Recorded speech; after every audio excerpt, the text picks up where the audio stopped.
क्या जो हम अच्छे कर्म करते हैं, पूजा पाठ करते हैं, भगवान का नाम लेते हैं, भलाई करते हैं, ये सब करने से कुछ होता है या बस ऐसे ही करते हैं? क्योंकि बहुत सारे लोग पूछते हैं कि अच्छा काम करने से हो क्या जाता है, भलाई करने से हो क्या जाता है, पूजा पाठ करने से हो क्या जाता है। तो ये प्रसंग बड़े ध्यान से सुनिएगा, आपको समझ में आएगा कि क्या होता है। हरे कृष्ण दोस्तों, मैं हूं अनुज शर्मा। एक बार एक महिला थी, भगवान की अनन्य भक्त थी, 2 बच्चे थे उसके, बड़ी मेहनत करके अपने परिवार को पाल रही थी। एक दिन हुआ यूं कि एक दुकानदार के पास सुबह सुबह चली गई। दुकानदार दुकान खोल रहा था। दुकानदार ने कहा कि बहन जी क्या चाहिए आपको? तो उस महिला ने कहा कि भैया आपने पहचाना नहीं, मैं कल शाम को आई थी आपसे सामान लेने। तो दुकानदार ने कहा कि देखो सुबह सुबह आए हो, कुछ उल्टा वापस नहीं होगा, अभी तो दुकान खोल रहा हूं। तो महिला ने कहा कि मैं कुछ वापस करने नहीं आई हूं, मैं आपको ये 10 रुपए लौटाने आई हूं। बोले 10 रुपए लौटाने आई हो, किस बात के? तो महिला ने कहा कि कल रात को जब मैं सामान आपसे ले गई थी, आपने 10 रुपए ज्यादा दे दिए थे।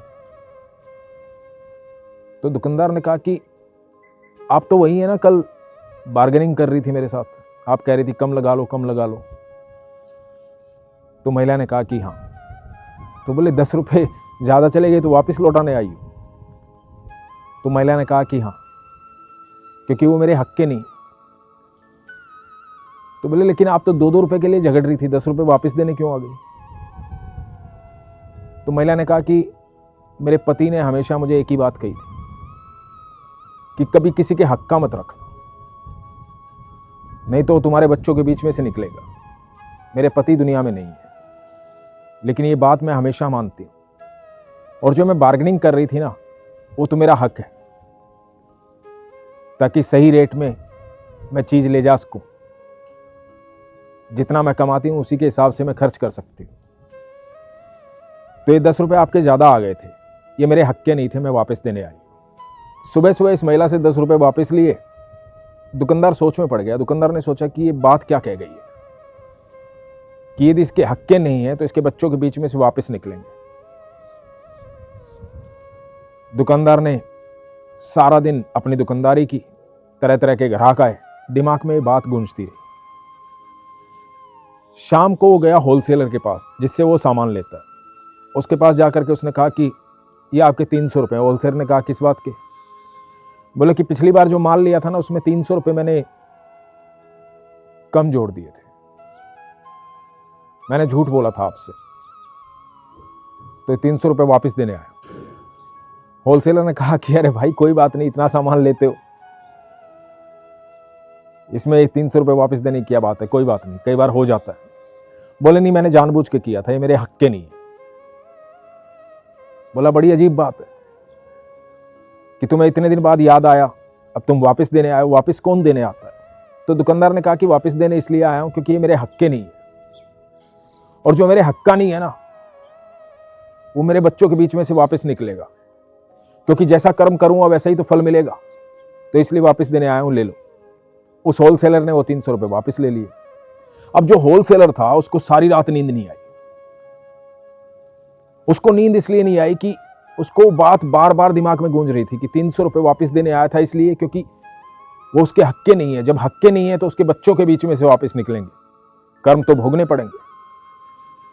उस होलसेलर को याद आया कि उसने एक दोस्त से 3 लाख रुपए उधारे लिए थे। अगले दिन वो दोस्त जो है वो मर गया था, और जब मर गया था तो ये बड़ा खुश हुआ था कि 3 लाख रुपए वापस देने नहीं पड़ेंगे, तो इसने वापस नहीं दिए थे। जबकि इसको ये पता था कि इसके दोस्त की जो पत्नी, उसके 2 बच्चे हैं, बड़ी मुश्किल से पाल रही है, कमाने वाला सिर्फ इसका दोस्त था। अब जो पत्नी है इधर उधर जा करके बेचारी अपने बच्चों के लिए पैसे जोड़ रही है, उनको पढ़ा रही है, अपने बच्चों को पाल रही है, बड़ी दुखी है। इसको मदद करनी चाहिए थी, लेकिन इसने नहीं की, क्योंकि किसी को पता ही नहीं था कि इसने अपने दोस्त से 3 लाख रुपए लिए हैं। सिर्फ दोस्त को पता था, और दोस्त मर चुका था। ये सुबह उठा, सुबह सुबह उठ करके भाग करके गया उस दोस्त के घर। दरवाजे पर दस्तक दी, दोस्त की पत्नी ने दरवाजा खोला। और उसको बोला कि ये 10 लाख रुपए हैं, ये आप रख लो, मैंने उधारी लिए थे, ये आपके हैं। दोस्तों जानते हो ये महिला कौन थी जिसको 10 लाख रुपए वापस दिए? ये वही महिला थी जो 10 रुपए लेकर के दुकानदार के पास गई थी। कर्म लौट कर आता है, आप अच्छा करो या बुरा करो, भगवान आपकी प्रार्थनाएं सुनते हैं, भगवान आपसे बात करते हैं, आपके हर पल को देखते हैं। भगवान श्री कृष्ण ने उद्धव जी को बोला था कि मैं साक्षी भाव में हर जीव के साथ रहता हूं, हर कर्म को देखता हूं, जो जैसा करता है उसको वैसा फल प्राप्त होता है। इस दुनिया में, इस ब्रह्मांड में कोई सबसे करीब हमारे है तो वो ईश्वर है, सबसे पास है तो ईश्वर है, क्योंकि उन्होंने खुद कहा है मैं साक्षी भाव में हर जीव के साथ रहता हूं। जो अच्छे कर्म करने वाले लोग होते हैं ना, वो उनको पुकारने में जरा भी देर नहीं करते, और जैसे ही पुकारते हैं ना, भगवान उन्हें दिखाई देते हैं, साक्षात प्रकट होते हैं भगवान। अब आप कहेंगे भगवान कैसे साक्षात प्रकट होते हैं, कैसे आते हैं? भगवान तो कभी भी किसी भी रूप में आपके इर्द गिर्द आ जाते हैं।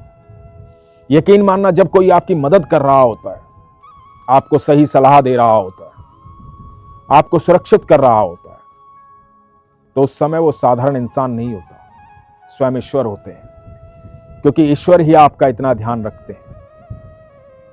तो विश्वास रखिए, आपके सारे अच्छे कर्म आपको सही रूप में ब्याज समेत वापस फल लेकर के आएंगे। कर्म करते रहिए विश्वास के साथ और भरोसा रखिए ईश्वर पर, वो कभी अन्याय नहीं होने देते। हर एक के साथ न्याय होता है, तो आपके साथ भी होगा। तो अब आपको सोचना कि आपको कैसे कर्म करने। यदि विश्वास है तो अच्छे कर्म कीजिए। इसीलिए हमेशा कहता हूं, अपने विश्वास को मजबूत रखिए, अपना ख्याल रखिए। हरे कृष्ण।